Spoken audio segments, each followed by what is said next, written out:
Welcome. In front of me is an OUKITEL OT11, and today I'll show you how you can enable your power saving mode on this tablet. So to get started, you will want to pull down your notifications by swiping down from the top of your screen like I just did, and then on the side where you have toggles, you are looking for the power saving or battery saver toggle, whatever it's named. Let's see if we can quickly find it. Looks like I can't. Oh wait, it was on the first page, I just missed it. So it's battery saver. Once you see it, you can just simply tap on it. It does give us a quick pop-up letting us know that battery saver turns on dark theme, restricts background activity, and delays notifications.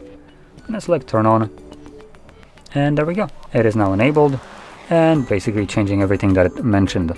Once you're done with power saving mode, you can turn it off by finding the toggle once more and simply tapping on it once again, and this will revert all the changes. So, with that being said, if you found this video helpful, don't forget to hit like, subscribe, and thanks for watching.